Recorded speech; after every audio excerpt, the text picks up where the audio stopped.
बदनाम हो गए,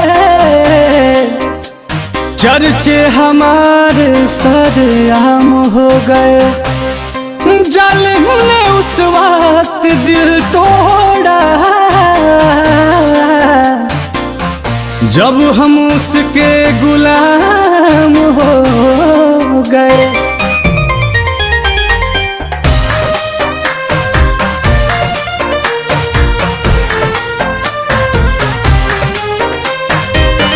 बनाने में जिनको ज़माने लगे हैं, वहीं आज हमको सिखाने लगे हैं। बनाने में जिनको ज़माने लगे हैं, वहीं आज हमको सिखाने लगे हैं।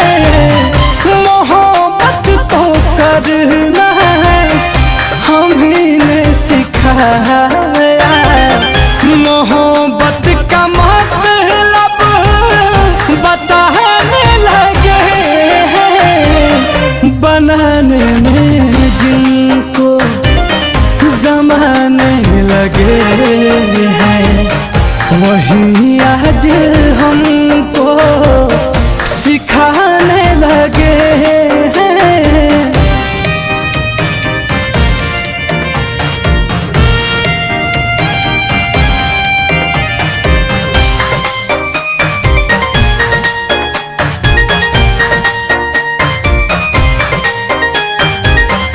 कितने अजीब हैं ये मोहब्बत के रिवाज, कितने अजीब है ये मोहब्बत के रिवाज।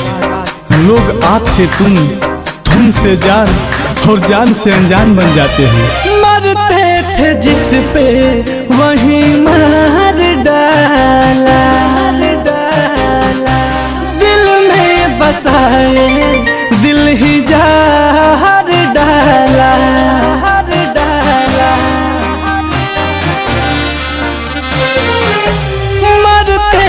जिस पे वही मार डाला, दिल में बसाए दिल ही जार डाला। उठ ना सकेंगे ऐसे ठिकाने लगे हैं, वही आज हमको सिखाने लगे हैं। बनाने में जिनको ज़माने लगे हैं, वही आज हमको सिखाने लगे हैं।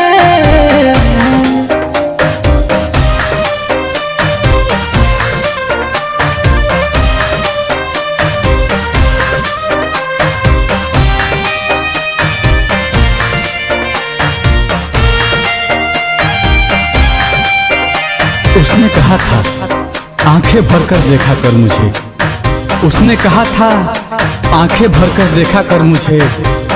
अब आंखें तो भर आती हैं पर वो नहीं दिखते। सीने से दिल वो निकाल ही लिया, और ना बिहारी सब खंगाल ही लिया।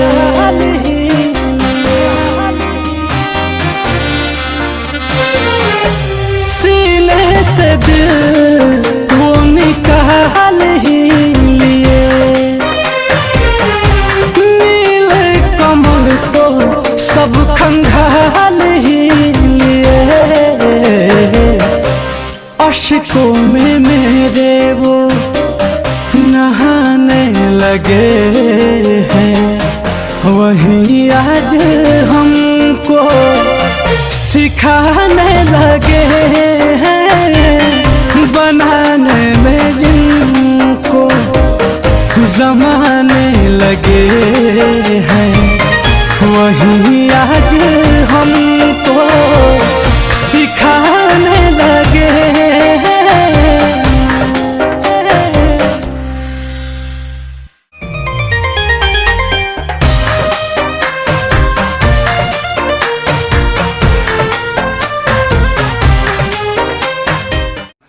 on the bell icon to get regular updates from Venus.